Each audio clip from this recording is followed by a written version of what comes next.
Yeah, I like doing it in a horizontal position more. If you know what I'm talking about.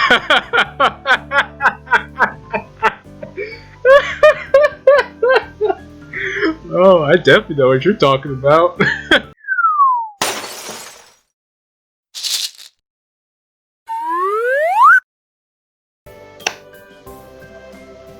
But it is what it do. We're back again with another episode of the Katawas, where we last left off. Lily and Shizune were locked in a battle of wits and tongue to establish supremacy of who should be getting what done and who is a better human being. We got caught in the fray, and we were like, "Hey, Shizune, you need to chill the heck out. Cut us some slack, you dig?" So, right now, Lily's gone, Shizune's highly upset at us, and we are trying to make the best of it as class is now beginning to start. Now, without wasting any more time, let's get into this. Hanako doesn't come to the morning class at all, leaving her seat looking empty and lonely in the back of the classroom. I have to tell her that Lily was looking for her if I see her later. After the events of this morning, class is pretty boring in comparison. I turn the page of my textbook lazily. I have a bit of catching up to do, despite having to try to keep up with my studies at the hospital, but I'm not feeling that enthusiastic about it. The clock in front of the room sounds unbearably loud. The teacher hasn't said anything in over 7 minutes, instead opting to cover the board with rows and rows of equations taken directly from the book. The rhythmic clashing of the chalk on the blackboard seems to synchronize perfectly with the ticking of the clock. I start to copy down the equations just to pass the time, even though they are right there in the textbook. Well, repetition makes perfect.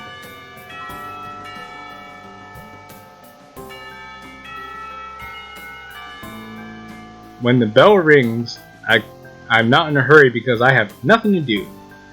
So I stay for a while, reviewing what we covered in class today. I prefer to leave last anyway, so I don't have to deal with crowding in the hallways. I notice Shizune and Misha have also stayed behind, talking to someone from another class. Shizune is signing so fast that her hands make noises like swords cutting through the air.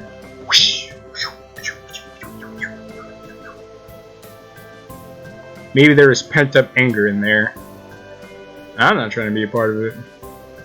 Misha is trying desperately to keep up, but it's clear that she could barely manage to even understand her. I put my head down. Whatever they're discussing looks like serious business. Shizune signs to the point where her wrists crackle, and Misha struggles to spit it out in word form. Sometimes she trips over herself like she's dealing in tongue twisters, and then on top of that, she has to sign back anything the other girl says. Seems like a rough job. Misha looks tired, like she's about to faint. Luckily for her, their business is soon finished, and the girls sit down in their seats again. Uh-oh. Wow, I'm so tired. She's hanging her head limply on her desk, looking exhausted. I'll use the opportunity to reconcile with Shizune a bit, without getting roped up into the student council thing again.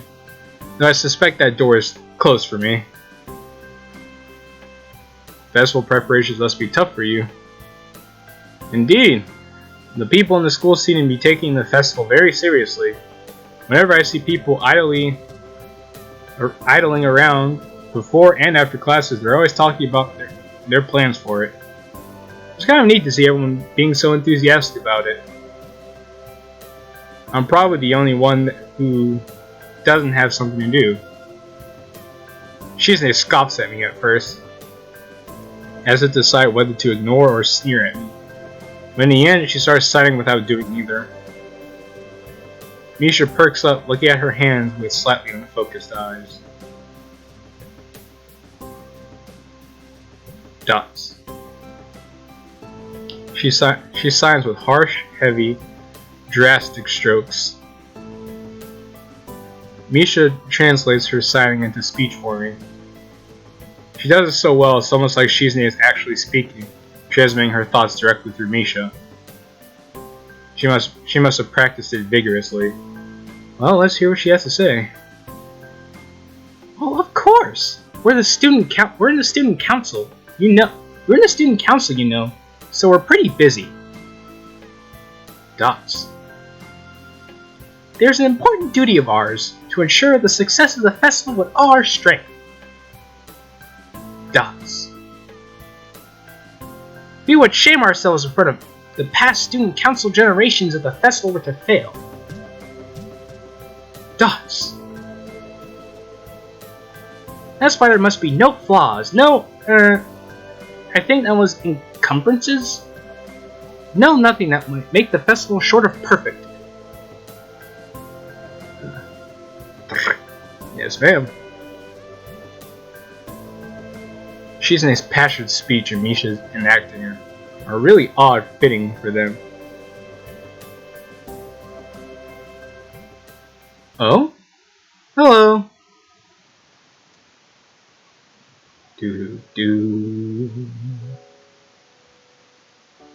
I look over my shoulder and see Hanako peering timidly into the classroom, most of her body hidden behind the door. Hey! Playing delinquent again? Hanako blushes hard at Misha's straightforward jab, even if it was only in jest. Yeah, you should know better than go after her like that. There's a reason she doesn't show up all the time. Dots. Yeah. Shizune stares at her probingly, causing Hanako to look down and start backing away to the point where only her fingers could be seen wrapped nervously around the edge of the door. Maybe she is showing her dislike of Hanako by association of her dislike of Lily. It appears so, and Hanako probably knows it as well. What is it, Hanako? Has Lily been here? Sorry, I haven't seen Seto. She, came by in the morning, though. Hanako keeps looking uneasily at Shizune, who stares back at her with her usual studying gaze. What is she trying to do? Of course, Shizune isn't going to look away, and she is intimidating enough as it is, so I can only imagine how terrified Hanako would be. It is a little uncomfortable watching Hanako's reaction to Shizune's normal behavior. This is what happens when two people of two wildly different extremes meet, it seems. Gosh. Do you know where she is? Dots. If she had any sense in that empty blonde head of hers, she's in her classroom working on their festival project. But who knows where that woman is loitering at? Yeesh. Hanako quickly nods and retreats with haste. What were we talking about? Oh yeah, we were working really hard to make the festival happen. And driving other people insane along the way. Well, good luck with that. I stand up to leave, making my exit before either of them manage to berate me any more for slacking off. The halls were somewhat quiet, as expected. Everyone must be in club meetings or at festival preparations, or both. Shizune's words about being a slacker echo in my head. Stop being a slacker. I feel a bit guilty about not contributing, but I seem to lack the resolve to do something concrete about the matter. For the festival, it's too late already. unless I count helping Shizune and Misha, which I naturally don't. And clubs, I don't know. Maybe I'm not a club type of person.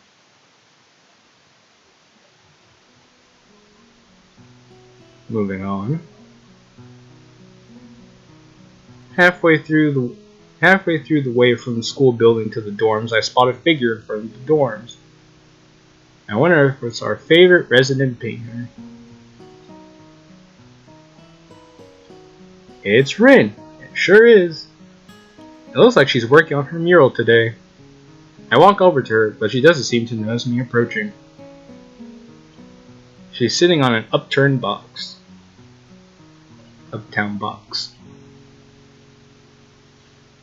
Looking intently at the wall she is painting with a brush held between her toes. The mural has progressed considerably since yesterday, but it's still half done as far as I could tell. Yeah, we can see colors now. And more people going like, mm. And open mouth going like, oh.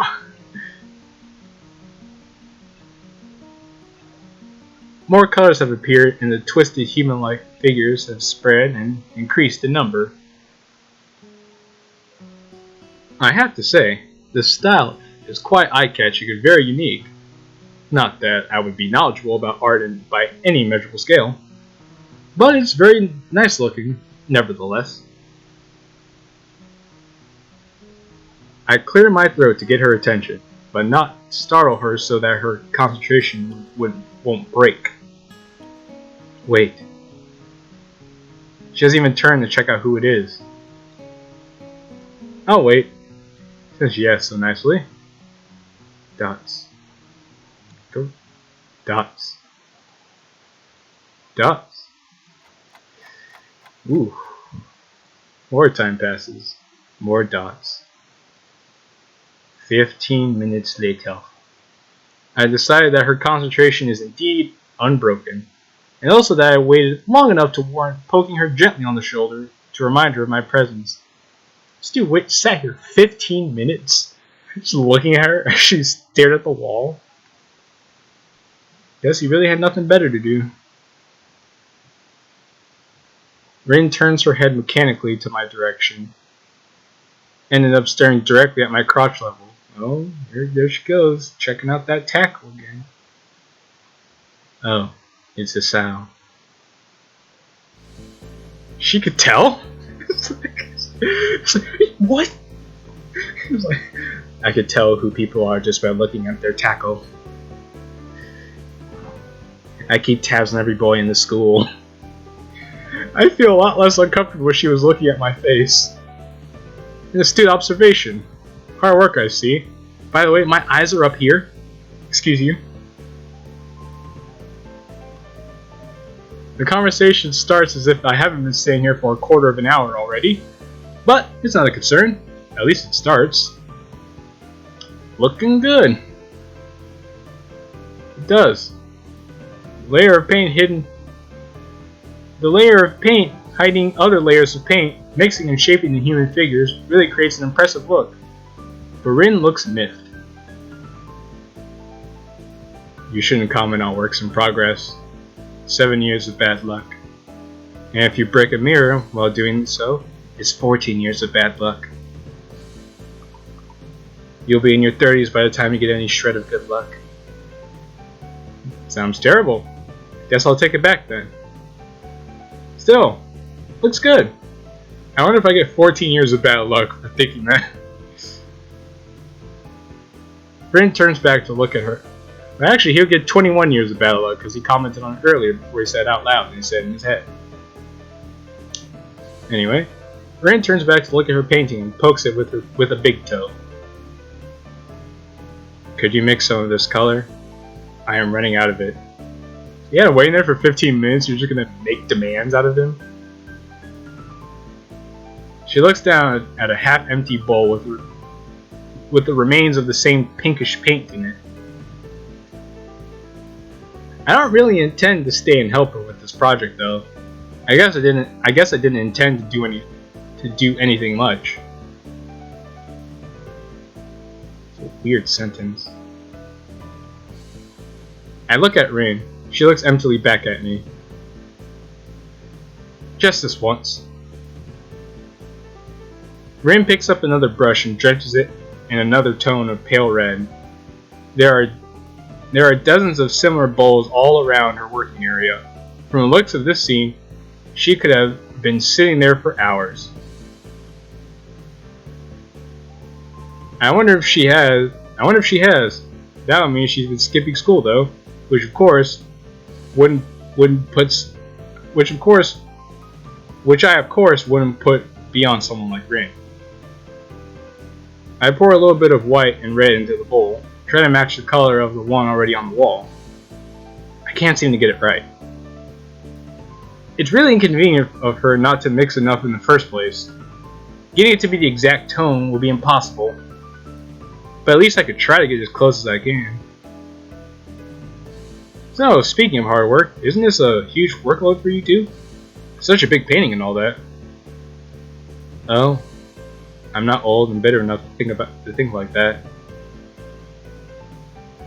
I guess you aren't. You guessed right. Legs hurt though. They feel like slugs. Slugs made of sea slugs. So they're even slower slugs. Because of the position? Yeah. I like doing it in a horizontal position more. If you know what I'm talking about.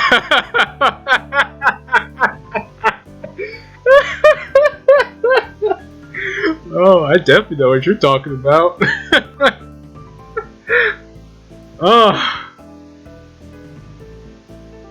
But it can't be helped. Can't ask the wall to lay down. Saying that, she stretches herself a little more, bending her legs and back far more than a human should flex. It's astonishing how effortlessly she manages her body around.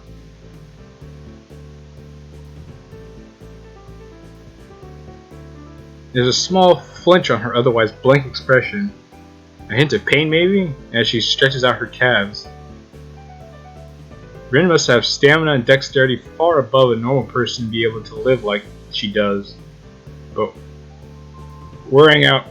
she's wearing out working on this.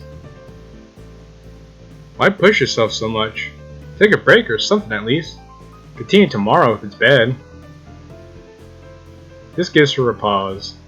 Finally, gave me a way out. A long one too. Feeling like a mental yawn. Dots. I don't think so, Hisao. I'm not pushing myself. Sure looks like you are. No, it's not about pushing or pulling or anything related to that kind of thing. There is this boy. A boy? Yes. Where? Where is this dude that's trying to slide? At the art club. And he is blind. Oh, okay. Oh, how can you paint if you are blind? No idea. So, why is he there? Are you saying a blind person can't be there, Hisao? It's very prejudicial of you.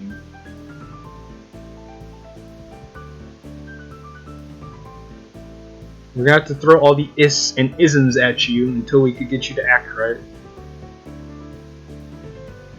That's the point. He is there. He is in fact indeed there. He should really speak more than one word at a time to make this feel more like a discussion, less like an interrogation. He can't really do anything that you'd call art, right? But he comes there anyway, and paints. Why? I don't know. You tell me. Why? I don't know. That's why I asked. So? He doesn't paint often, but I think his paintings are very interesting. I'm sure they are. I once tried that. Painting with eyes closed. wasn't too interesting, and cleaning up the floor took ages. Didn't try again. But he is becoming better at sculpting. I see.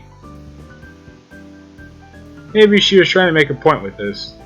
Maybe she forgot she had one. Seems like the art club is full of interesting people. Not really. Pretty blunt statement. And she totally missed the sarcasm. No. Just like I said, they're not very interesting. I usually don't have much interest in people who are not interesting. Maybe you have. Wow. Yeah, maybe I do.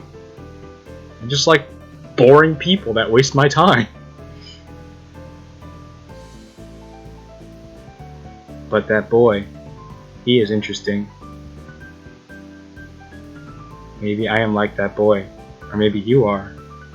Maybe everyone is. Well, if everyone is interesting like him, that means nobody is interesting like him. So, kind of defeats the point you're trying to make there, but I don't think she's thinking that far ahead right now. Doing things you can't do just because you can. It's pretty deep, I think. And I tell her that. You're a deep one. Nah, I'm a really shallow and thoughtless person. People say that to me all the time. Did you know I can only think of 4 things at the same time? Wow. You know what? At least she's honest. I can respect that. No, but now I do. Right now, I'm thinking of the second floor girls' toilet, ice cream flavored ice cream, the middle toe, and the haircut. Ice cream flavor. I love ice cream flavored ice cream. It's my favorite. I'm going to need a haircut.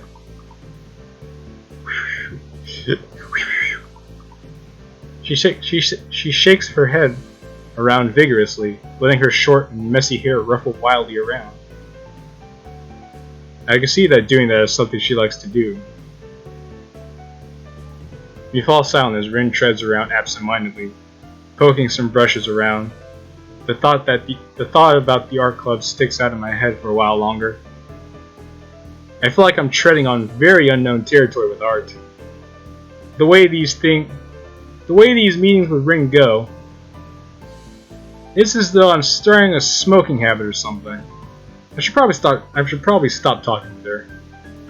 It's not like I dislike her, despite the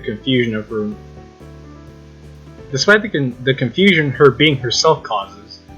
And I don't dislike art either. I've even drawn for fun sometimes. Me too. I like to draw as well. And a lot of people say my art's actually fairly good. This is a nice way to be able to express yourself, I think. And drawing is definitely my favorite medium of artwork. Anyway, I just don't have a real creative drive or any technical skill. So usually if I were to draw something, I'd get white paper syndrome and just freeze completely. They say the cure for that is just to make lines on the paper so the paper isn't as white and pristine anymore. Then you'll feel less scared to make a first impression. That, or I manage to draw something disfigured and promptly get frustrated at my inability to put the picture in my head down to the paper. Then call it quits without even trying to make an effort. Rin clearly doesn't have this problem. Sorry about that. Thought someone was at my door. Because my microphone picks up everything and I think people are right next to me all the time. Anyway, where was I? Rin clearly doesn't have this problem. but she frustrates me in another way. Being with her is like looking into a mirror that doesn't reflect anything. It makes one question the sanity of the act. Well, how could you question the sanity of something that's so clearly insane?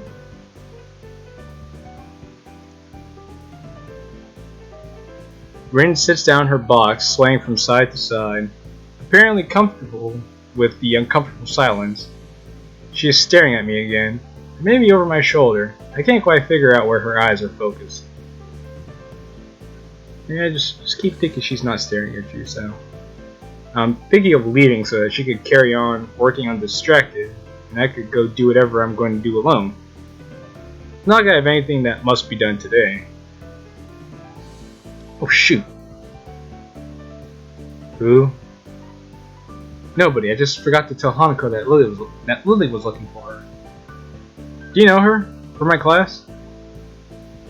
Oh, her? Mystery Toilet Girl. You don't want to know where that name came from. That person's funny. I saw her go to the toilet 5 times during one recess 3 weeks ago. I'm sure it's the world record. It was very mysterious. That's why you call her Mystery Toilet Girl? What other reasons could there possibly be? Well, if there is, it's an eternal mystery. I didn't follow her in there. Huh. Maybe it was the week before that? Could have been. I don't remember. Dots. Looking at her makes me hungry. She just looks like a total snap. Don't say that. I was like, don't say that. At least, not around her. Rin turns to look at me blankly, as if not sure why I reproved her. It's like, 'cause it's weird. Stop. But she doesn't acknowledge understanding any more than before, so I give up at this point. So, do you want to go get dinner then? No, not yet. Rin has turned her heavy gaze back to the wall, looking slightly more energetic, or at least slightly less lethargic than she did before. Yeah, because you got to talk to somebody.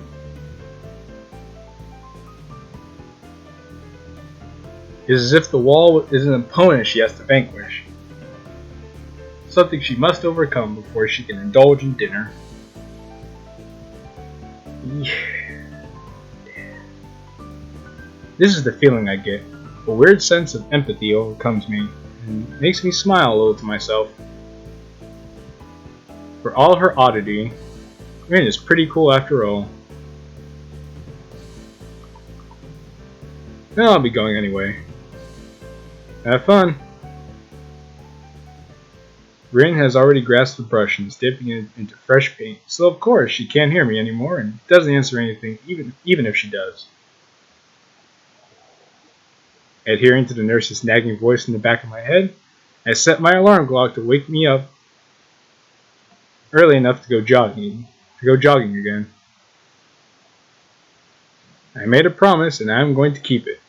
Besides, Annie is bound to rat on me if I don't show up. But it's not all that bad. I can hang out with a cute girl around the track.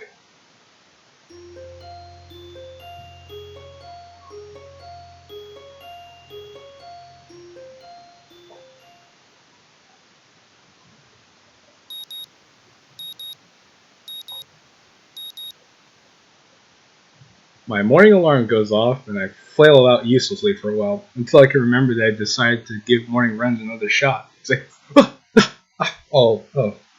okay, no, I'm awake, I'm alive, and about to go on another run, hooray! I don't know if this was my greatest idea, but I'm determined to keep going. This is about my health after all, and totally not about the cute girl on the track. Definitely not. No, sir. Sure, Things haven't been great lately for me, but that hasn't made existence so intolerable that I'm not going to try everything I can do to stay healthy. Besides, it's all about asserting some kind of control over this thing, right? If I can manage that, well, I can manage anything. I'm the manager. At least that's what I keep telling myself. Once again, it would appear that I'm not alone in my run.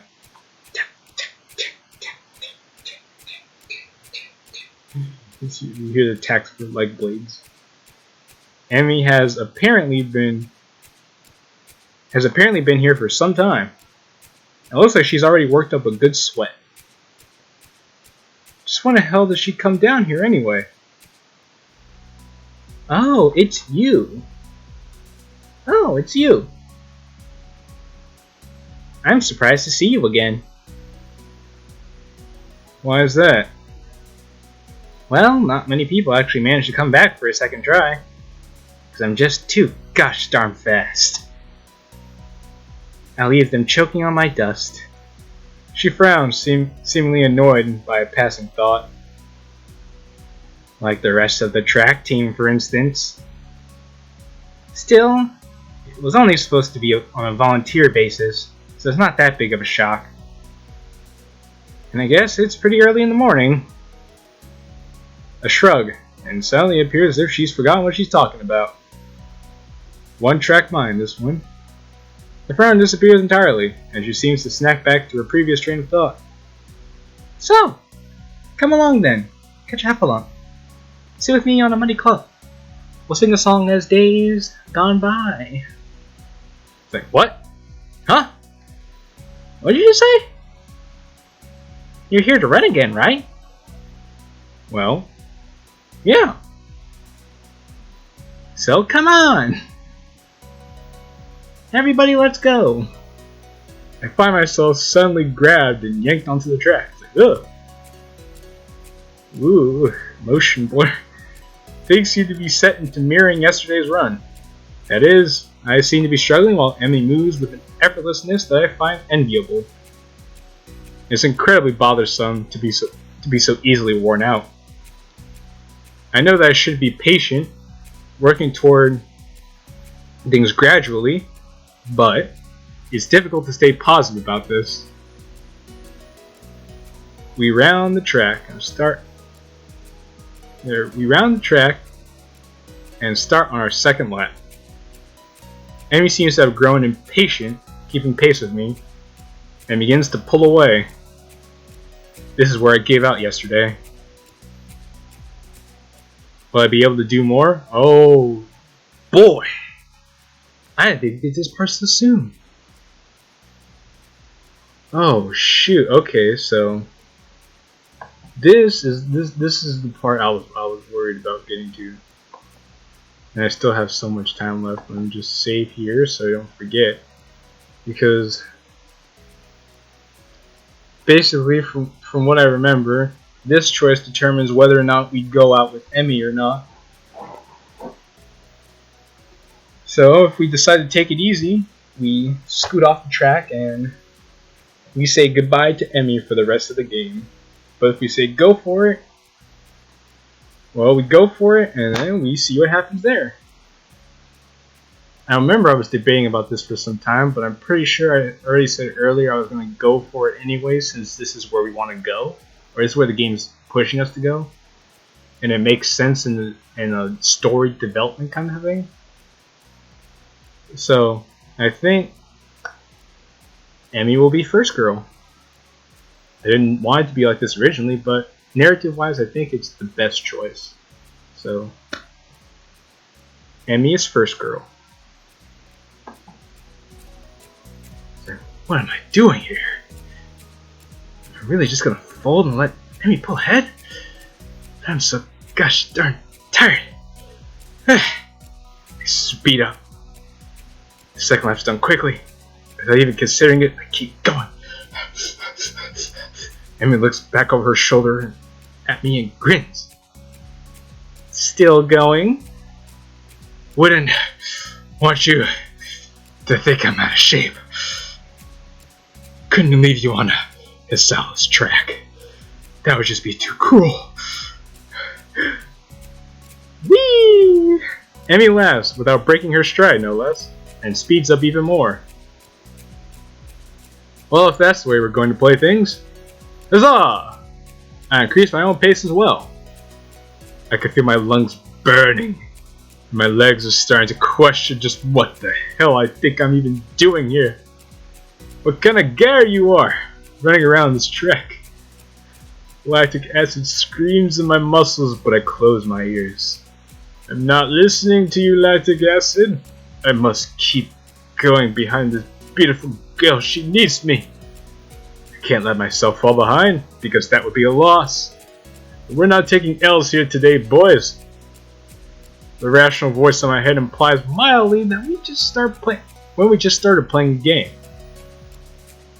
I'd answer it, but I'm having a lot of trouble thinking at present. She's so freaking fast. She's fast as heck, boy.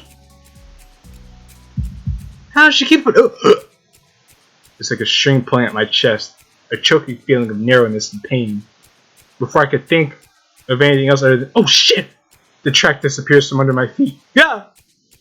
I stumble, one hand shooting down the clutch at my chest, the other hitting the track to keep me from falling on my face. Amy whirls around, and her eyes widen.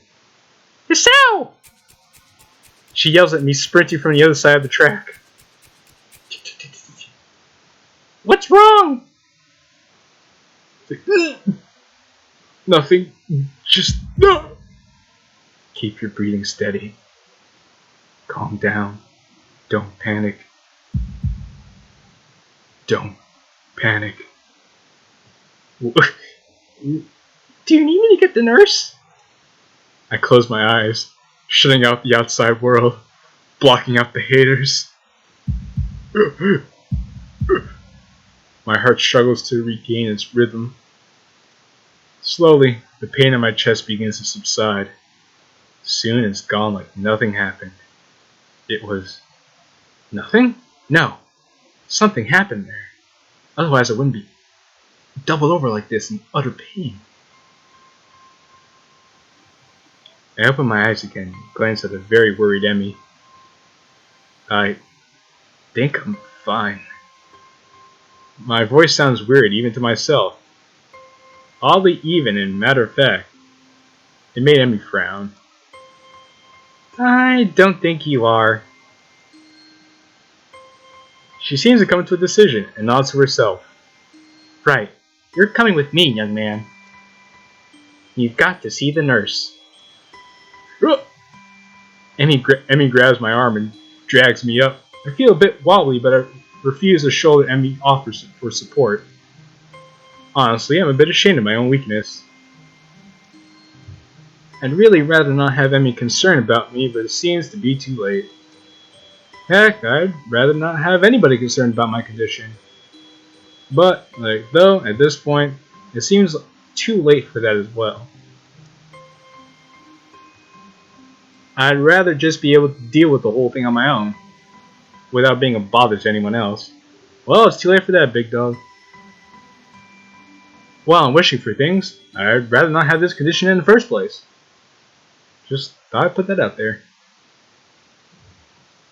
Nurse! Nurse! Oh, wait, that's not her voice. Nurse! Emmy crashes into his office on knocking. But it doesn't alarm the nurse in the least.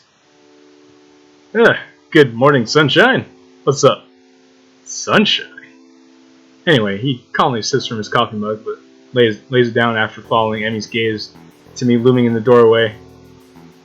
So, what brings you here?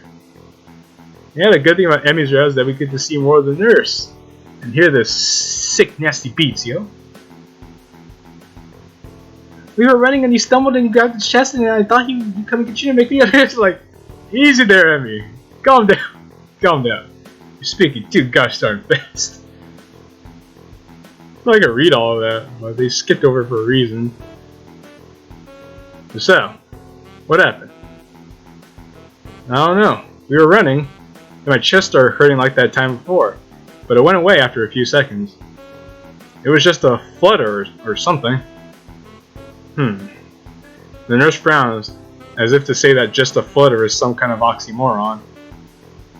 I didn't mean quite this when I suggested you get some exercise. You gotta be more careful, Hisao.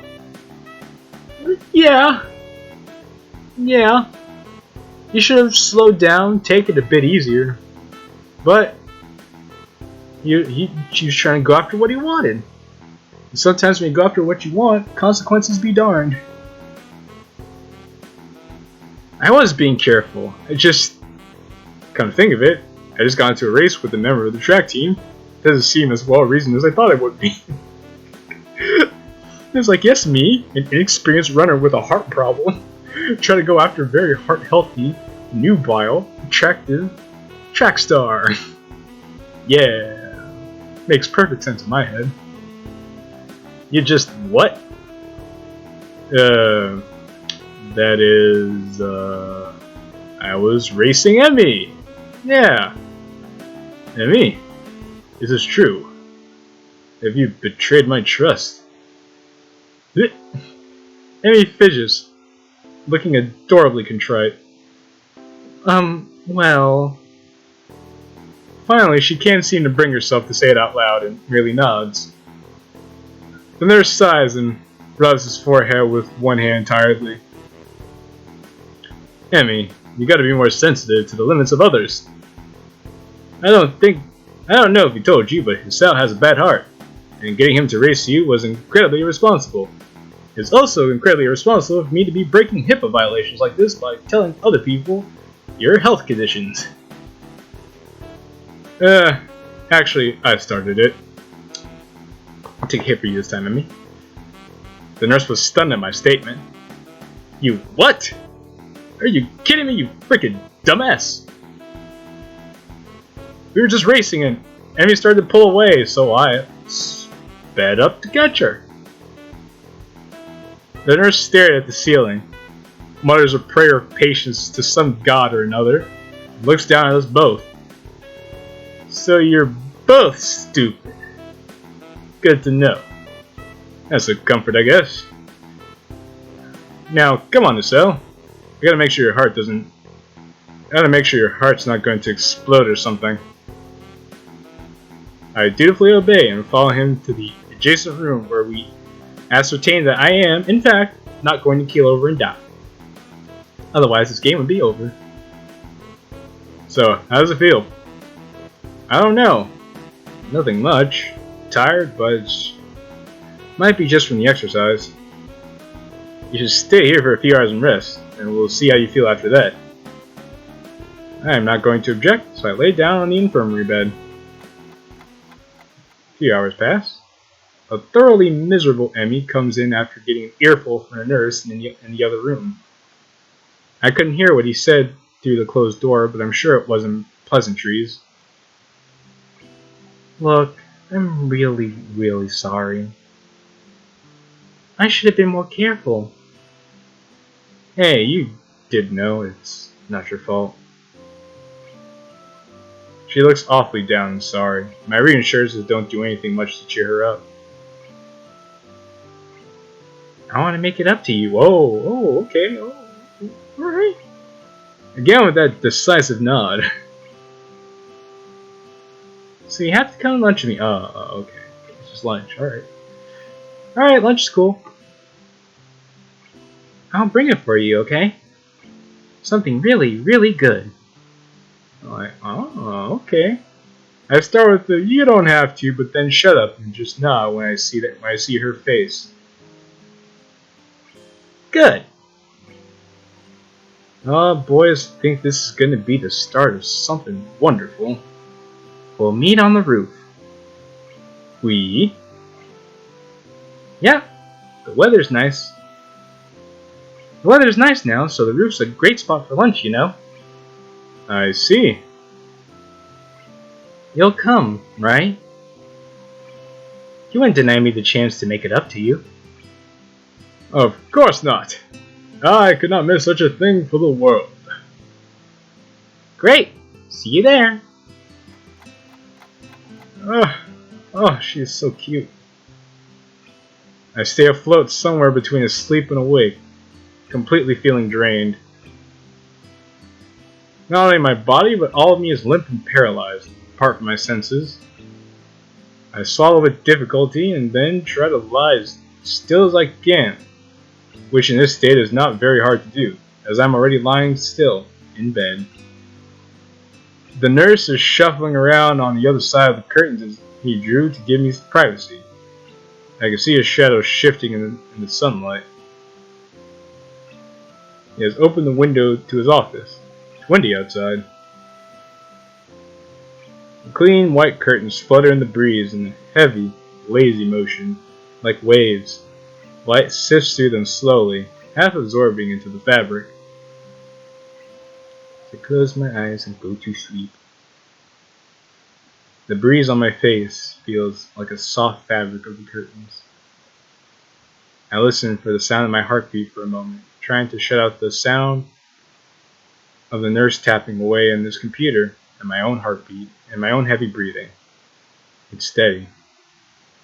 Damn it! Not even a week and I end up like this again. I really screwed up this time.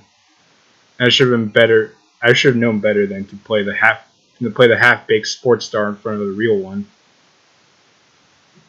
And why did I try to act brave, like that heart flutter was no big deal, even when it's so obvious that it was? I mean, because this is how you've always been. You don't really want people to know how weak you are yourself, so you just always kind of played it off. But I guess throughout time, you're going to know that you don't have to be so closed off to everybody. It was just a reflex, to push it away, to keep it inside. I didn't want it to happen. I didn't want Emmy to see it.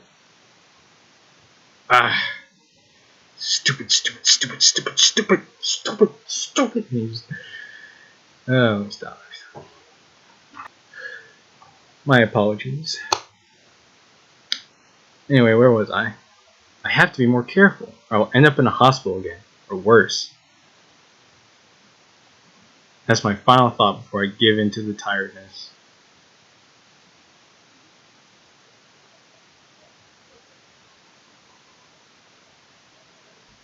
I fell asleep? For how long? What time is it?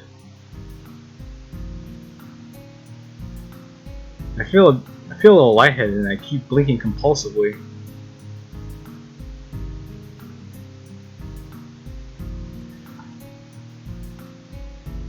Yeah, I feel like this is gonna take longer than I thought. There was a certain point I was trying to get to, but I'm like, I've gone on for a really long time now, so I think I'm just gonna call it here. In any case, I thank you all for watching.